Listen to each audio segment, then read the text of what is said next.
my mom was born in the United States. That would be most of your grandmas or great grandmas, but and great great grandmas actually.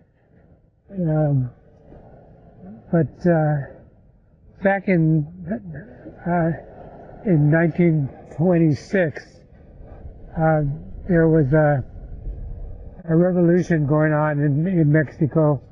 It was called the Cristero Wars.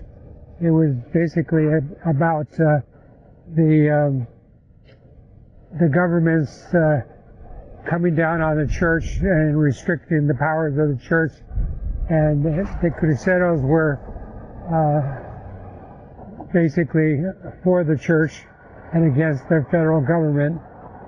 And at that time, my mom's family lived in Chapala. Lake Chapala is the biggest lake in Mexico, and in Chapala,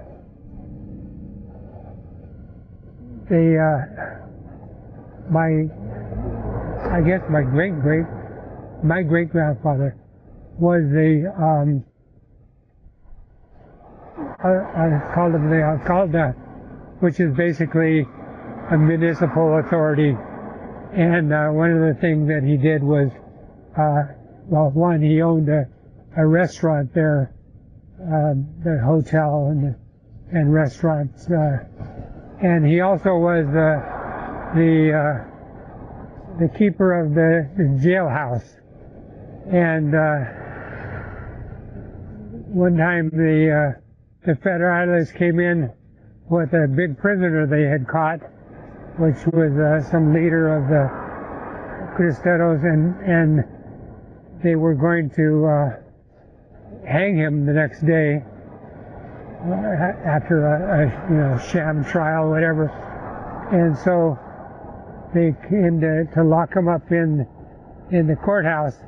And again, my grandfather was in charge of that. My great-great-grandfather was in charge of that courthouse. And so they had brought this prisoner in and locked him up in the courthouse.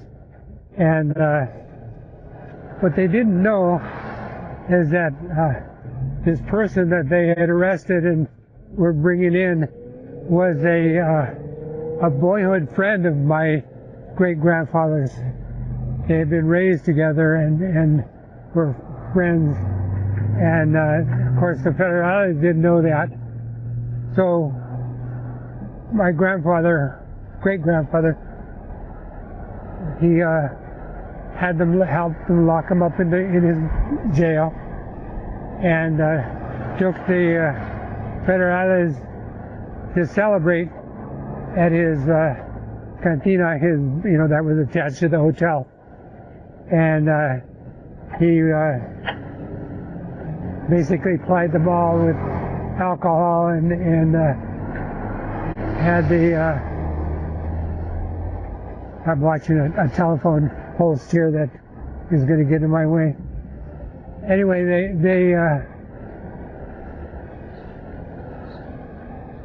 they locked him up in the jailhouse, and they plastered all the troops, not free rounds on the house, I think, but every rounds all around for celebration of catching this guy. And they had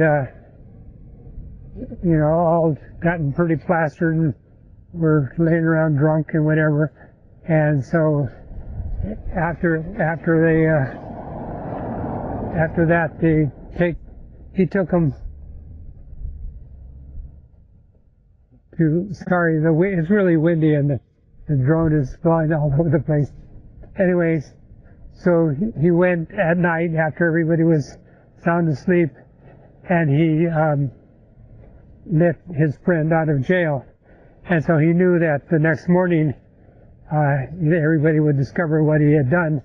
And so he went home and he told his family including my grandparents, my Grandma Sara and her husband, that they had to leave because they know they would punish the whole family for what he had done. And so they all packed up whatever they could on the horses and wagons and took off. And they rode away until they, I guess, got to some trains, and then were able to get up north. They were, Chapala is near Guadalajara, and they had gone from there, got on, the horses, got away, got on the trains and were headed, but they knew they would be hunted down, so they just kept on going north till they got to the border, and they crossed the border legally. They got permission and came across. I think it'd probably been maybe a year or so since they had left their home, but they had been going north the whole time. And they crossed over the border. Well, after they crossed the border, about 3 months later, my mom was born.